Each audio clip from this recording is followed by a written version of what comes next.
Kalau kita bicara buka puasa, menu buka puasa itu adalah menu yang pertama tidak memberatkan perut ya. Amin. Apa nih? Amin amin bye. Kalau menurut Mas Arya tadi jangan berlebihan. Kalau saya kelebihan emang. Apa tuh? Pertama teh manis, dua gorengan, tiga lanjut kolak, empat buah-buahan. Enggak, saya keliling masjid. Misal es balok bukan untuk makanan, padahal produsennya itu udah mengedukasi gitu loh.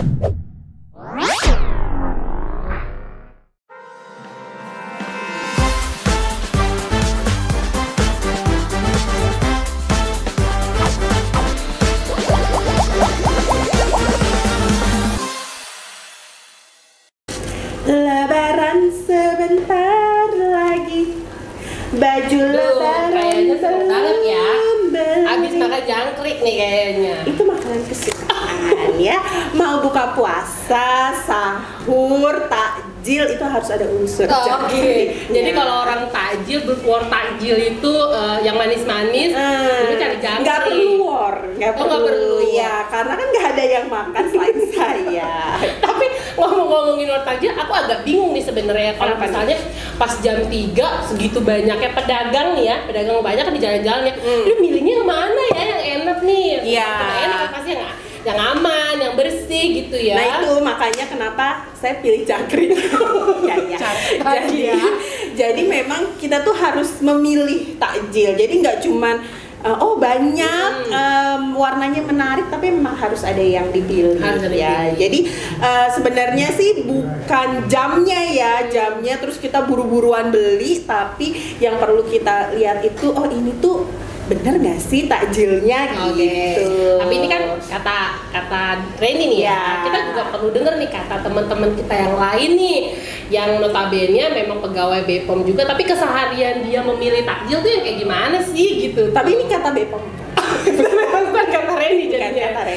Kata BPOM. Belum tentu ini kata BPOM ya, karena kita pengen tahu nih sebenarnya pegawai BPOM ini bener-bener kata BPOM nggak sih? Oke. Ya, kita harus tanya aja ya.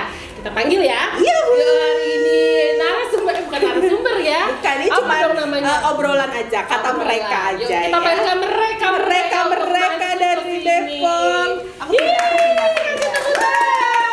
ada Pak Fikri, ada Pak Lurah. Assalamualaikum warahmatullahi wabarakatuh. Pak Lurah, hari ini nggak ada rapat di kelurahan. Nggak ada hari ini, udah mau liburan masih ada apa? Iya.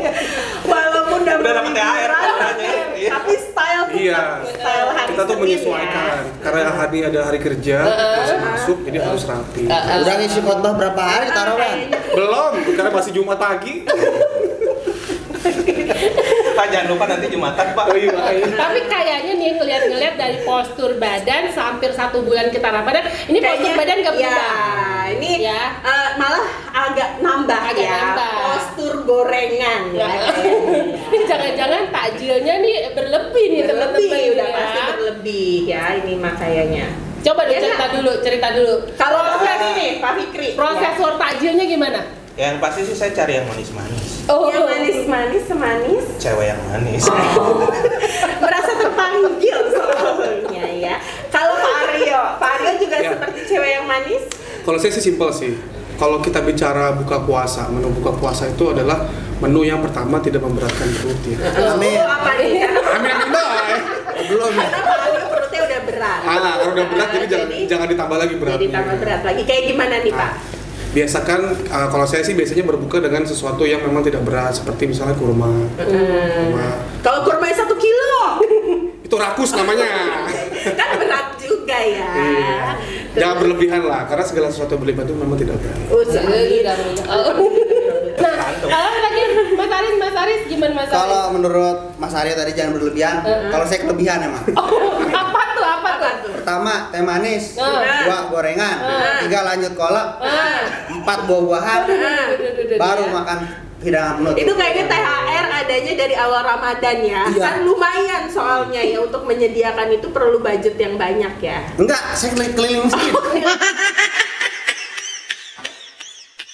berarti kalau Mas Aris sama Mas Aryo ini nggak pernah takjilnya biasa ya, takjilnya biasa. Kalau Mas Aris kan karena nggak pernah beli takjil ya, Iya. karena berlebih, tapi kan nggak pernah milih. Kalau Mas Fikri berarti satu-satunya yang milih takjil ya. Terus gimana sih tips memilih takjil ala Mas Fikri? Memilih takjil itu yang pasti sih yang pertama yang murah.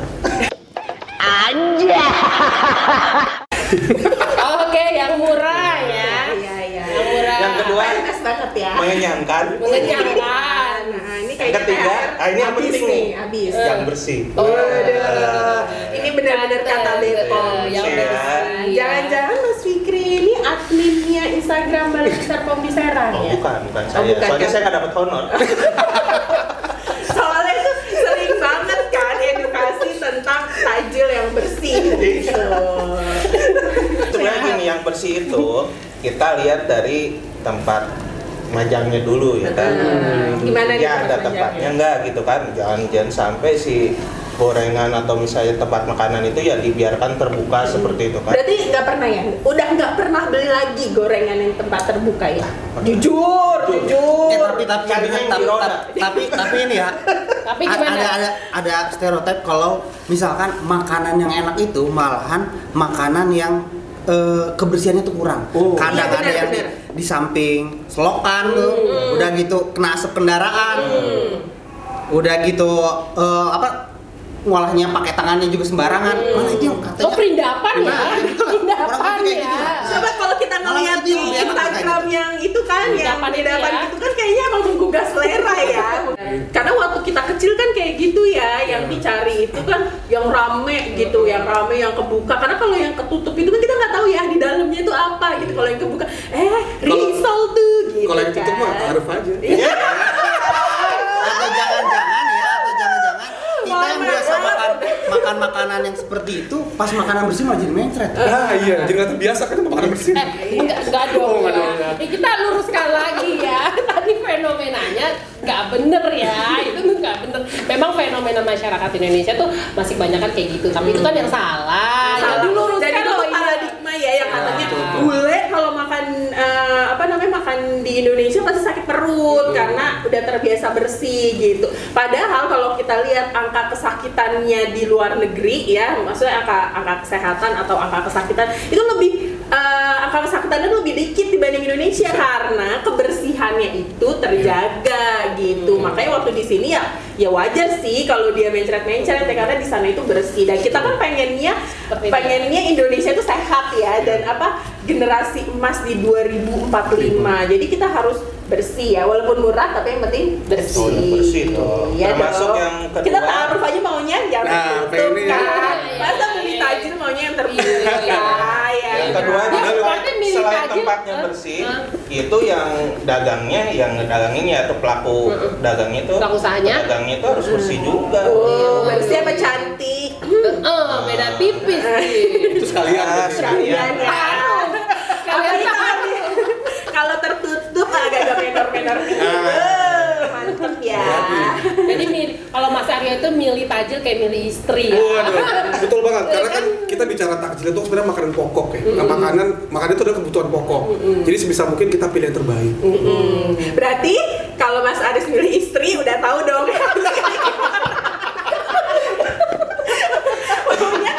Satu lagi sih sebenarnya jajanan anak SD itu udah paling top dah, udah paling pol dah.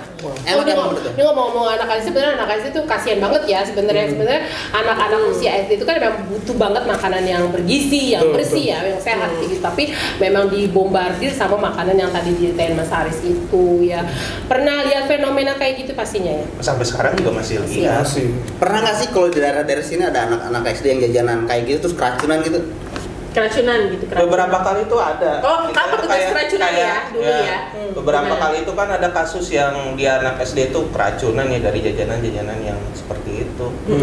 Dia misalnya diare lah atau mual-mual sampai ke muntah gitu ya. Ya karena itu bakterinya ya mungkin ya dari karena kotor jadinya ada mengandung bakteri terus jadi efeknya seperti itu. Pernah kan waktu itu ada kasus di mana ya? Saya lupa, terakhir itu ada yang di Cilegon, nah itu juga kue ulang tahun sama kue ulang tahun juga dia Dilebak habis itu, makan, dilebak ya. dilebak Kue ulang tahun ya. Kue ulang tahun Ditiup dulu atau itu kuenya? Mungkin karena ditiup. Mungkin karena ditiup. Jadi kontak ya, Iya. kontak. Tapi makanya corona ini ya, COVID itu mengajarkan kita sesuatu. Kalau ulang tahun tuh jangan ditiup ya. Kali kan kita niup begitu kan keluar semuanya. Nah, Dia pasti kipas. jadi kasus itu dilebak itu, nah ketika ditanya ke pedagangnya emang kuenya itu udah lebih dari 7 hari. Lebih dari di 7 situ. hari. Jadi ya. pedagangnya. Ya, jadi apa ya, namanya kue kan paling bertahan berapa lama sih kalau kue basah kan gitu, kecuali kuenya bikinnya kering ya. Jadi emang kalau anak-anak SD itu daripada jajan lebih baik dibekelin sama emak bapaknya ya. Kalau kita nggak bisa masak, yang penting adalah nasihat ya kan. Ini nak, mami bekelin uang dan jangan jajan sembarangan. Kalau bisa uangnya kembali lagi untuk besok. Ya penting gitu. Iya, itu namanya Baik-baiknya bekal adalah nasihat, benar Pak Ustadz. Investasi bodong nih kayak Iya, gini. investasi bodong ya. Biar besok nggak jajan lagi kan Iya. masih ada. Iya. Ada kekhawatiran keracunan ya kan. Jadi nasihat ya. Jadi emang BPOM ini kan juga gencar ya sebenarnya mengedukasi anak-anak sekolah nih, anak-anak usia sekolah. Kita tadi kelempar dari tajil, nanti kita balik lagi ya ke tajil ya. Ini ngomongin ini dulu. Kita memang fokus nih sama anak-anak sekolah mengedukasi bagaimana cara memilih pangan yang baik. Ya, kita ada program-programnya itu, salah satu program jajanan anak sekolah. Begitu ya. Iya. Mudah-mudahan sih pasti ada efeknya ya, pasti ada. Mudah-mudahan. Ada satu lagi program. Ntar dulu. Program jajanan anak sekolah tuh ngapain? Apa program aja jajanin anak sekolah tuh gimana nih? Oh iya, itu memang ambigu sih. Jadi setiap kita ngadain program itu berarti anak-anak tuh seneng Nah, gitu iya. karena dikasih jajan. Jadi Program ngasih jajanan anak sekolah tuh kayaknya lebih bagus kayak gitu ya namanya program. Iya sih ya, sebenarnya Yo, jelasin itu dulu pasti gimana sih? disambut baik ya kalau programnya ngasih jajanan anak sekolah. Kalau ini sih lebih mengedukasi komunitas sekolah untuk memilih Mas. Jadi kita bikin kader-kader nih, baik kader guru, kader anak-anak, untuk jadi perpanjangan tangan kita mengedukasi yang lain juga tentang keamanan pangan gitu. Jadi nggak ada sih ngasih. Karena tuh banyak banget ya masalahnya. Kalau kita waktu pas kita ke kantin anak sekolah itu kayak misalnya kan anak sekolah tuh suka banyak aci-acian gitu ya, aci goreng apa segala macam kayak gitu. Itu minyaknya udah hitam banget ya.